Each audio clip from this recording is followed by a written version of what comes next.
Hello everyone and welcome to this week's new 26 episode. 246 great with 3 A's. Well, okay. You guys know I have a long history with Rainbow Dash. After all, she was voted worst pony in my worst pony list.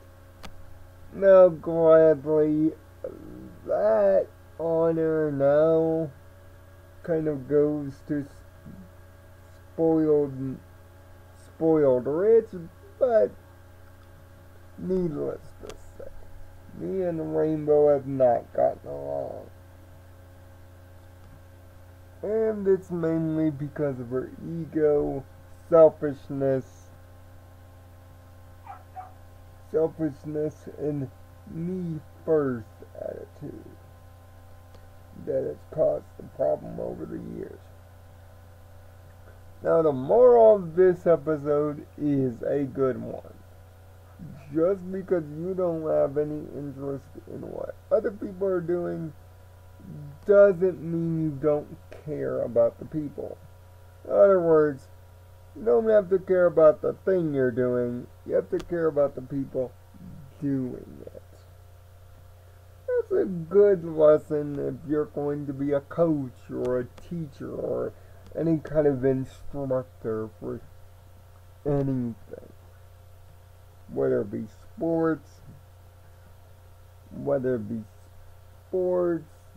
teaching in general, instructing, that sort of thing. But it also works well in life because of people's interests and hobbies.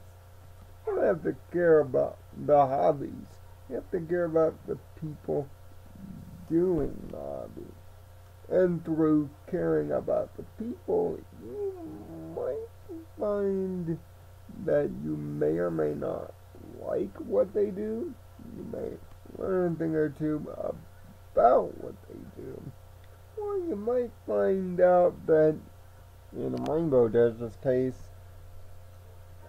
your specific qualities and gifts may be just what they need to learn what needs to be learned.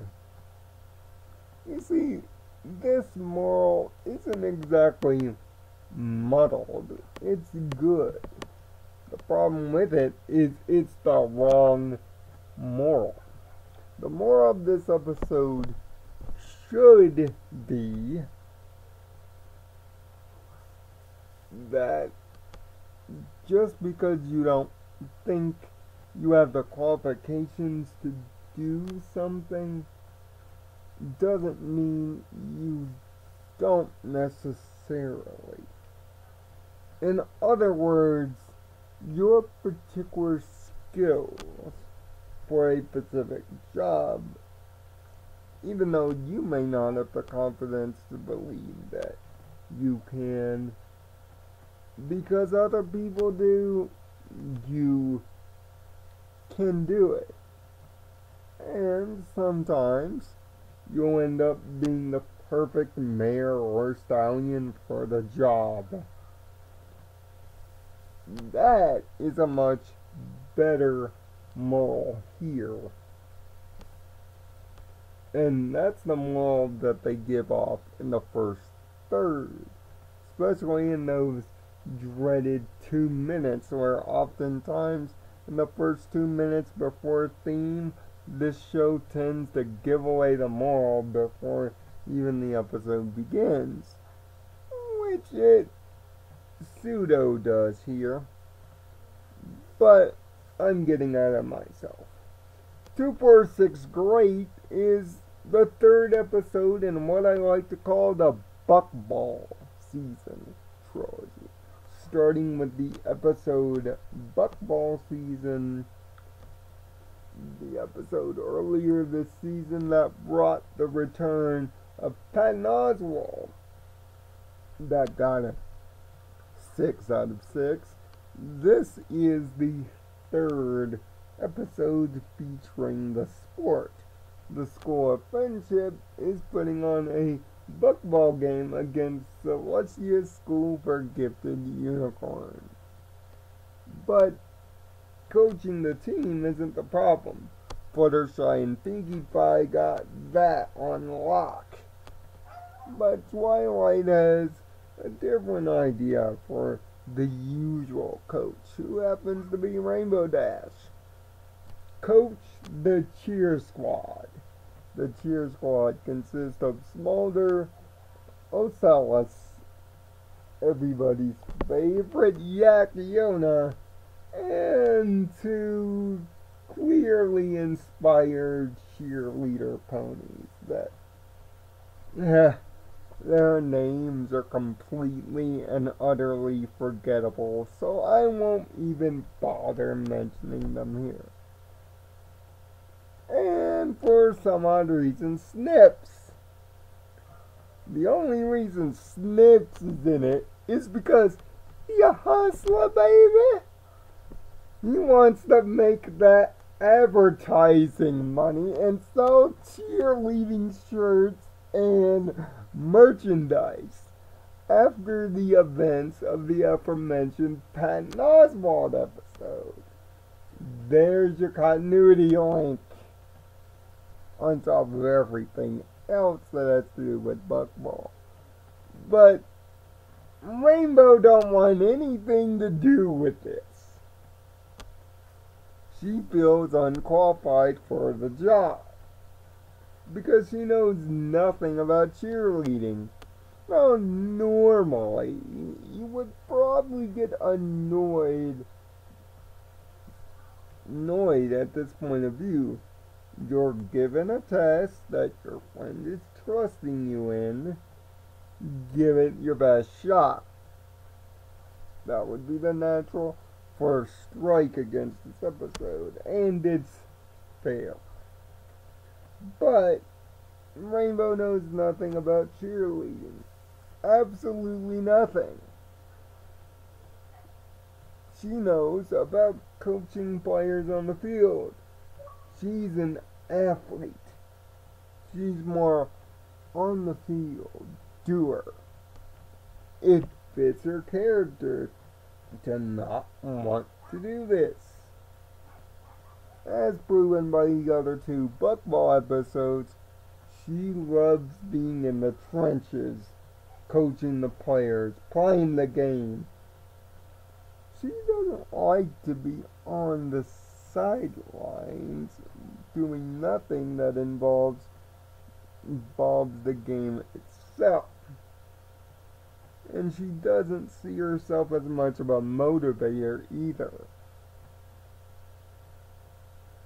So, through the entire first half, she's trying to duck the team, essentially.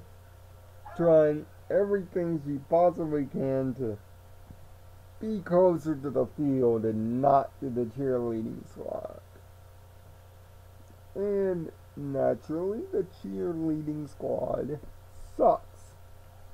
But thanks to some good advice from Smolder, she gets some cheerleading gear from Rarity, one of Pinkie's party cannons, a book of cheering rhymes for Ocellus from Sakura, because, well, that works. Among other things to help with the team's routine. But because Rainbow is disconnected, it still doesn't work out. And the cheerleading squad naturally quits, but not before Smolder does the aforementioned "let's get this to the third act big speech, you big dummy" thing that this show sometimes tends to love to do, by pointing out what I kind of figured out right away from when when my beloved waifu gave her the job. The reason Twilight gave Rainbow Dash this particular job is because of her enthusiasm. When she's into it, she's into it. 120%. She almost creates a charismatic will bubble around anybody that she's trying to pump up. If she cares, that enthusiasm of care spreads to others, which motivates others to do their absolute best just to keep up. It's another form of competition. And that's what Snips buys into to get her finally motivated. He manages to just lightly tug at her competitive heartstrings, and off Rainbow Dash goes to the final act, where the cheer actually goes well. By the way, here's a note. This might be the first time ever that the name of the episode itself has been used in the episode itself, considering it's used at the end of the very cheer itself. The cheer goes fantastically, although Celestia's school manages to win the game. But taking the lessons from the other two Buckballl-centric episodes, Fluttershy and Pinkie Pie aren't really sweating the loss. You know, the team's kind of down. And Rainbow is proud of herself and proud of her team. But you get a beautiful last bit of lines in this episode. When Rainbow Dash accounts that Twilight knew the lesson the entire time and just waited for her to come back around. And Twilight acquiesces and says yes. So she is Mini Celestia. Oh boy. Equestria's moral fate is in good, hopefully less trolly hands. All in all, this episode had a rough first act to get through, but the second and third are loaded with two very good morals, and this does its job as a companion piece to the other two Buckballl-centric episodes. Of course, seeing Yona and Ocellus and Smolder doing things is pretty cool and pretty nice. And seeing Smolder as the obvious voice of reason is a wonderful thing. And it's cool to see Snails doing his Zen Buckball player thing, coaching the players on the team. And of course, Snips trying to be Ponyville's #1 hustler, baby. Well, sorry, Snips.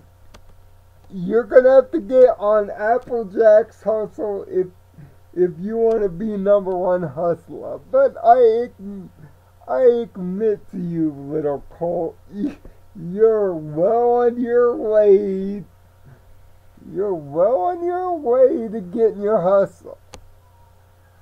I admire that a lot. All in all, this episode may not be among the upper echelon. Besides, it's only a 4 out of 6. But it is a fun time, and it shows a side of Rainbow Dash we haven't seen yet. That unsure, unconfident, and almost doubting side. But also, the episode gets taken down a peg because naturally, Rainbow Dash's stubbornness and selfishness shows through in the first few acts. Plus, let's be honest, the episode doesn't really do anything individually exciting to stand out. If you hadn't seen the other two Buckballl episodes before this one, this might be a tough watch, admittedly. So, again, to reiterate, 246 Greaaat is only the 4 out of that 6. It's a solid episode that ends up concluding the Buckballl season trilogy in emphasis, and has 2 very good morals. It's fun, has some solid jokes, and every character plays their part well, even if they're not exactly the most memorable. But next week is the episode, personally, of this second half that I have been waiting for. A trivial problem. Bring back together Twilight and Pinkie Pie. They've not been paired up in an episode as a focus since Feeling Pinkie Keen, and even slightly too many Pinkie Pies. Will this be another controversy or another comedy classic? You'll have to tune in and listen to me ramble about it next week to find out. If you like this review, hit the like button. If you want to keep up, hit the subscribe button on the end card. That's our logo, and make sure to hit the bell. And of course, follow the 2 end cards to see the review from last week, and also to see my review of this year's Madden NFL football. Until next week, I'm Nirvana Sparkle. Find peace in your own Nirvana. Thanks for watching.